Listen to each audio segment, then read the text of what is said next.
The tournament hasn't started yet, and Gabby Milito already has a big problem to solve for next weekend. Or maybe 3. Also, today was a rest day at Chivas, and Alan Mosso left him some cash. Rebaño.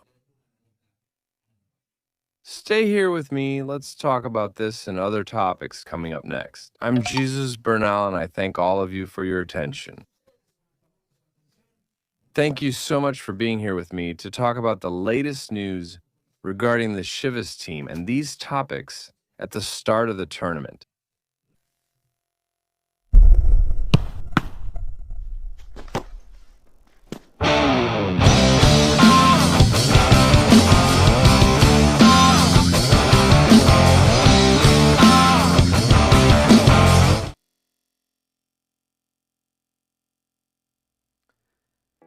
Bye. There's a big problem for Coach Gabby Milito to solve ahead of the first match day.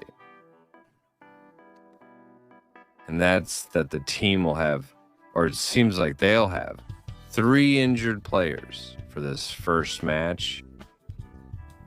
And it's obviously a situation. The coach has to find a solution from which players to call up to which ones will be able to take on a starting role.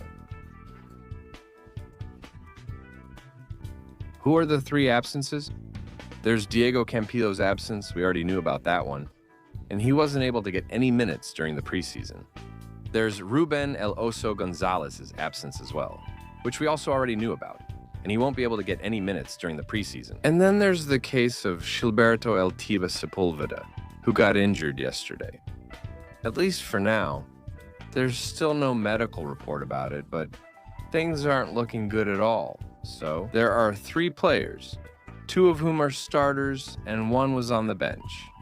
So, well, the coach will have to find a way to solve this whole situation, to resolve this entire problem, so that then the Chivas team can perform well on the field. We have seen, for example, that in the case of Diego Campillo, it seems that Danny Aguirre is the one who will appear in that position. In the case of Oso Gonzalez, Brian Gutierrez is the one who will appear in that position, or at least that's how they've worked it in preseason. And in the specific case of Tiva, who hadn't been a starter, what's going to happen is that it will open the door either for Pájaro Méndez or Angel Chavez. If they're able to make the squad, I think that's where it could go. We'll have to see how the week goes, since it's just starting today, and how the training sessions develop leading up to the match against Pachuca. But right away, Gabby Milito has to resolve things with the Chivas team.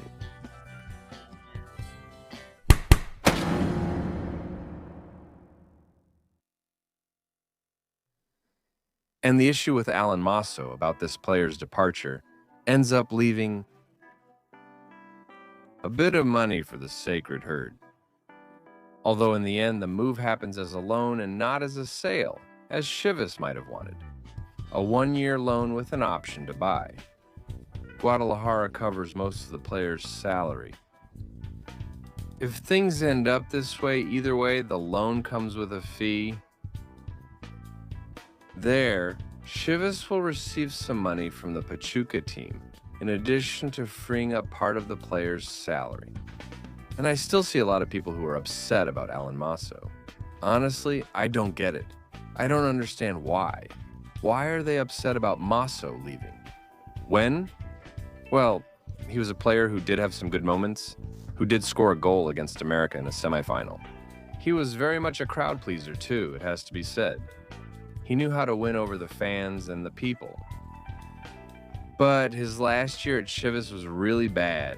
We can't lose sight of that. His last year at Chivas was really bad. And on top of everything, Richie Ledesma comes in and wins the spot in the competition, and then Miguel Gomez shows up and ends up beating him too. And then even Piojo played in that position, and Campillo played in that position. Even Cambros did too. There was no space. Alan Mosso. And believe me, that's how I see it. I mean, Chivas doesn't get weaker with his departure because he didn't play. He wasn't a regular player. He didn't get minutes. I think it's good. It's great they let him go because he's surely going to play. And also, Chivas frees up some salary cap space and gets some money in exchange for the loan.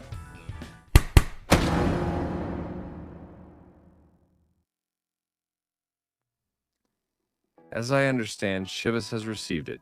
Break. This Monday they will have a break, and it will be until Tuesday when they start preparing for the match against the Tuzos team. Necessary, of course it's necessary to stop for a bit to continue. Working after this break for the players to recover.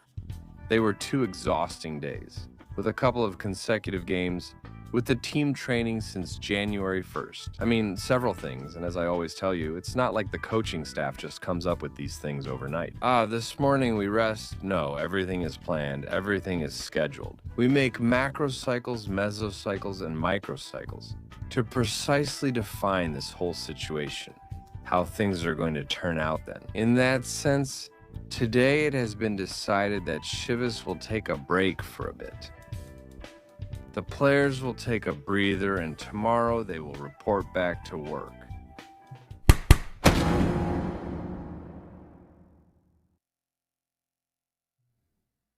The saga with Eric Gutierrez and Alan Pulido continues. These two haven't been able to find a team for these players, and the salary issue is a very important matter. In that sense, it's clear that both have a contract with Chivas, so they would be within their rights to stay, remain, and collect their contract if they wanted to. It's a situation that I see as more viable. With Alan Pulido, understanding that he's already at the twilight of his career, that he's closer to the end than the beginning. He's closer to retirement than to keep playing. And in the case of Guti, no, because I think he's still a player who has a market. Even Pulido. Not even in Major League Soccer, that's where Guti is coming from. I think he could go explore that option, but we still have to wait. How could this situation play out? Their agents are working on finding something, but I insist the salary issue for both of them is a big handbrake that makes it hard for them to leave the team.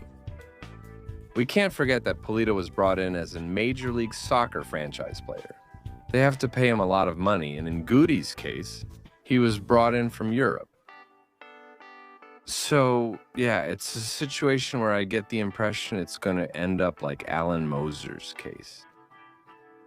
Will they leave on loan with an option to buy? Or is Pulido just leaving on loan until his contract expires? And with Chivas having to pay a large part of these players' salaries, I think that's how it's going to go with these players, for whom no offer has been finalized so far. In fact, I don't think there have even been any offers. They're shocked when they learn the salary.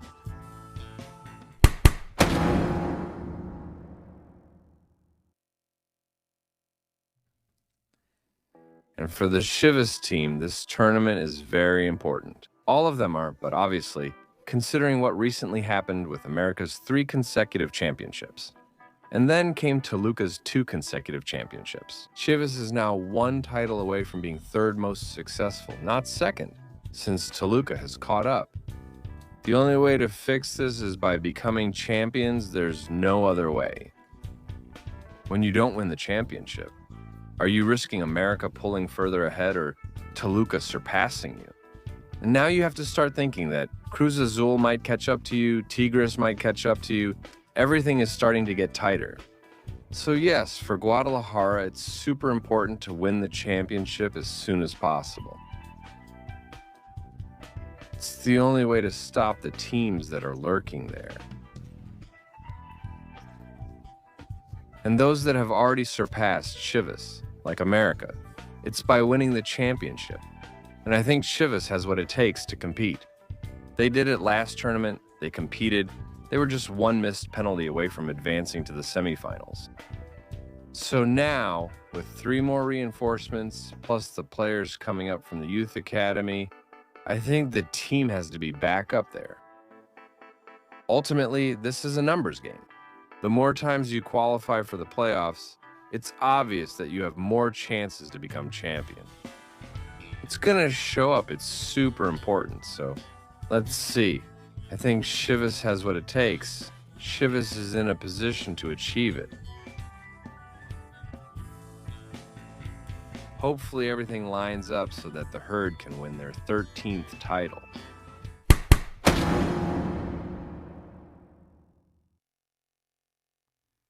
And just to finish, I just want to remind you that the Guadalajara team will be making their debut this weekend, and they'll be doing it against none other than Pachuca.